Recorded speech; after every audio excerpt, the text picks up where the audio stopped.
കൊല്ലം പ്രാദേശിക വാർത്തകളിലേക്ക് എല്ലാ പ്രിയ ശ്രോതാക്കൾക്കും സ്വാഗതം. ഇപ്പോൾ സമയം രാവിലെ 7:20.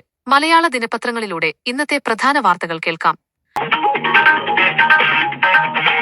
പ്രധാന വാർത്താ തലക്കെട്ടുകൾ.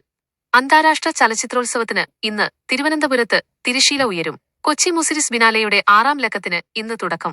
സംസ്ഥാനത്ത് രണ്ടാംഘട്ട വോട്ടെടുപ്പിൽ 76%-ലധികം പോളിംഗ്. നടിയെ ആക്രമിച്ച കേസ് 6 പ്രതികളുടെ ശിക്ഷാവിധി ഇന്ന് പ്രഖ്യാപിക്കും. വിശദമായ വാർത്തകളിലേക്ക്. സംസ്ഥാനം, തെരഞ്ഞെടുപ്പ്, രാഷ്ട്രീയം. സംസ്ഥാനത്ത് രണ്ടാംഘട്ട വോട്ടെടുപ്പ് പൂർത്തിയായി. രാത്രി 9 മണിവരെയുള്ള കണക്കുകൾ പ്രകാരം 76.08% പോളിംഗ് രേഖപ്പെടുത്തി.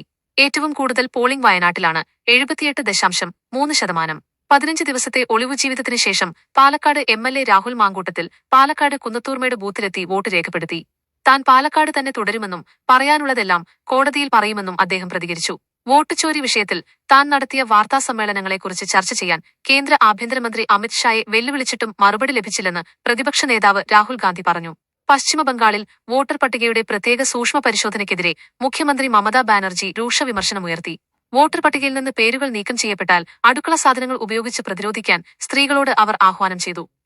നിയമം കോടതി. നടിയെ ആക്രമിച്ച കേസിൽ വിചാരണ കോടതി കുറ്റക്കാരെന്ന് കണ്ടെത്തിയ 6 പ്രതികളുടെ ശിക്ഷ ഇന്ന് പ്രഖ്യാപിക്കും. 1-ാം പ്രതി പൾസർ സുനി ഉൾപ്പെടെയുള്ളവർക്ക് ജീവപര്യന്തം ശിക്ഷ നൽകണമെന്ന് പ്രോസിക്യൂഷൻ വാദിക്കും. ദില്ലി കലാപക്കേസിൽ ഉമർ ഖാലിദിന് ദില്ലി കോടതി ഇടക്കാല ജാമ്യം അനുവദിച്ചു. സഹോദരിയുടെ വിവാഹത്തിൽ പങ്കെടുക്കുന്നതിനായി ഈ മാസം 16 മുതൽ 29 വരെയാണ് ജാമ്യം അനുവദിച്ചിരിക്കുന്നത്. കസ്റ്റഡി കാലാവധി തീർന്നതിനെ തുടർന്ന് രാഹുൽ ഈശ്വർ വീണ്ടും റിമാൻഡിൽ. സാംസ്കാരികം. കേരള അന്താരാഷ്ട്ര ചലച്ചിത്രോത്സവത്തിന്റെ 30ാമത് പതിപ്പിന് ഇന്ന് തിരുവനന്തപുരത്ത് തിരശ്ശീല ഉയരും.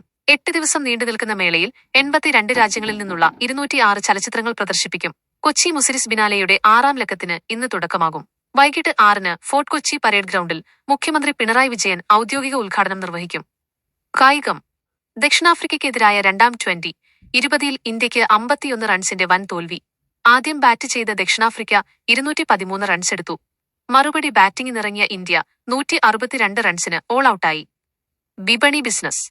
മുത്തൂറ്റ് ഫിനാൻസിന്റെ വിപണി മൂല്യം 1.5 ലക്ഷം കോടി രൂപയെന്ന നാഴികക്കല്ലു പിന്നിട്ടു.